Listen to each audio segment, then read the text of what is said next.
Bismillahirrahmanirrahim. Assalamualaikum warahmatullahi wabarakatuh. Pada pembahasan kali ini, saya akan membahas tentang sepenggal tembang Tombo Ati goresan dakwah Sunan Bonang.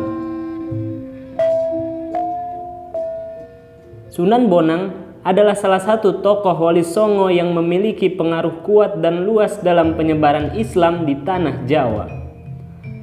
Nama kecil beliau adalah Makhdum Ibrahim. Pada tahun 1465 Masehi, Makhdum Ibrahim lahir di Tuban. Ia merupakan buah hati dari pernikahan Sunan Ampel dan Nyai Ageng Manila. Sejak kecil, beliau dibesarkan dalam lingkungan bangsawan Tuban. Dari lingkungan tersebut, Makhdum Ibrahim dapat menguasai berbagai kesenian dan kesastraan Jawa.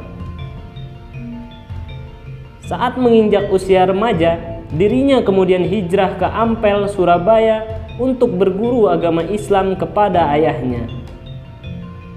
Dalam proses mengenyam pendidikan Islam di Ampel, beliau belajar bersama para tokoh penting yang akhirnya berhasil menjadikan Pulau Jawa salah satu basis kekuatan dakwah Islam, sehingga kelak jadi pijakan bagi penyebaran Islam di pulau-pulau belahan timur Indonesia. Di antara tokoh-tokoh tersebut adalah Raden Paku, kelak ia dipanggil dengan nama Sunan Giri dan menjadi pemimpin Majelis Wali Songo. Raden Fatah yang kelak menjadi Sultan Demak Bintoro, kerajaan Islam pertama di tanah Jawa. Setelah menempuh pendidikan beberapa lama, karena sudah dirasa cukup, maka ayahnya segera mengutusnya untuk melanjutkan pendidikannya di Pasai. Dan ia kemudian berguru kepada Syekh Maulana Ishaq. Dari seluruh perjalanannya berkelana menuntut ilmu, maka Sunan Bonang kemudian tumbuh menjadi seorang yang alim dan mampu menguasai berbagai disiplin ilmu, di antaranya Al-Quran, hadis, fikih, tasawuf, kesenian, sastra, arsitektur, bahkan ia menguasai ilmu silat dalam tingkatan yang sangat mahir. Dalam dakwahnya, Sunan Bonang memilih untuk menjadi seorang pengembara dan penjelajah yang menetap di berbagai wilayah. Beberapa daerah yang pernah disinggahi beliau antara lain Tuban, Pati, Madura, bahkan hingga Pulau Bawean. Dalam berdakwah, Raden Makhdum Ibrahim atau Sunan Bonang sering menggunakan kesenian rakyat untuk menarik simpati masyarakat awam. Dari pemahaman mendalamnya tentang estetika seni karawitan Jawa, Sunan Bonang berhasil mengubah pola bunyi gamelan Jawa yang kala itu masih kental dengan estetika Hindu dengan memberi nuansa baru. Beliau menambah sebuah elemen instrumen dalam gamelan Jawa. Instrumen dari logam itu berbentuk seperti mangkuk terbalik dengan tonjolan bagian tengahnya. Instrumen tersebut kemudian diberi nama bonang. Setiap Raden Makhdum Ibrahim membunyikan alat musik tersebut, pasti banyak penduduk yang berdatangan ingin mendengarkan sekaligus menyaksikannya. Karena beliau sering menggunakan alat kesenian bonang dalam berdakwah, maka masyarakat memberinya gelar Sunan Bonang.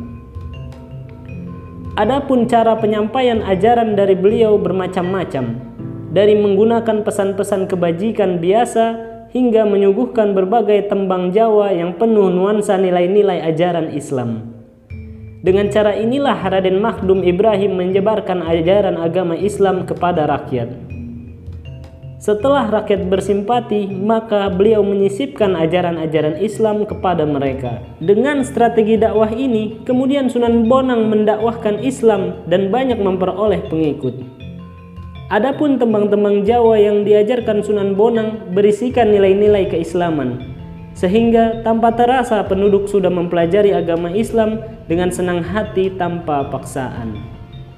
Salah satu tembang yang diciptakan oleh Sunan Bonang yang paling banyak diketahui orang adalah Tombo Ati, penyembuh hati. Perlu diketahui bahwa terciptanya tembang Tombo Ati ini tak lepas dari penguasaan literasi keislaman Sunan Bonang yang begitu luas.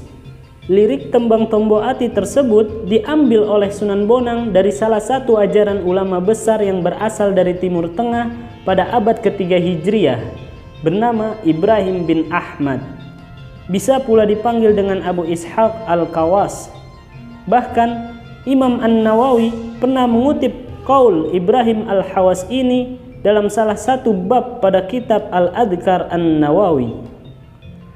Adapun untuk mengingatnya lirik dan makna tembang Tombo Ati, marilah kita lantunkan.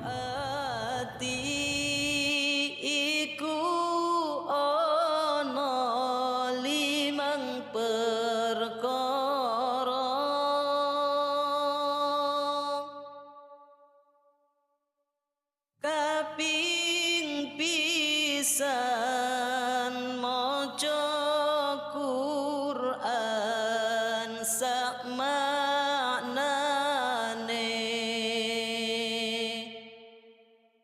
kaping pindho salat wengi lakonono,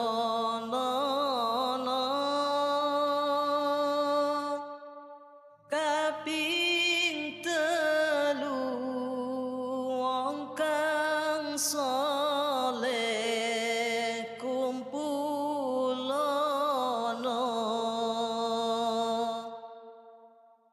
kaping papat wateng ira ingkang luwe,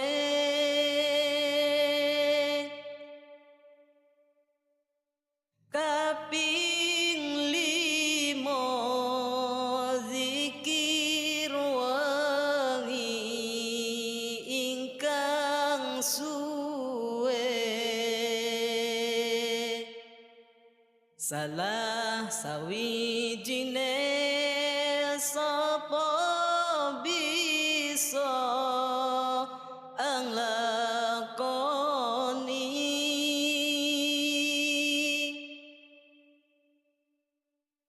insya Allah Gusti Pangeran ijabahi.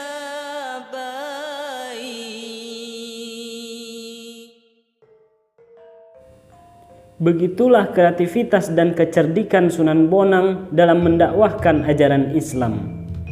Melalui seni dan budaya, begitu banyak rakyat Jawa tertarik dengan senang hati tanpa paksaan, kemudian memeluk Islam. Rahimahumullah, Raden Makhdum Ibrahim, Sunan Bonang. Wassalamualaikum warahmatullahi wabarakatuh.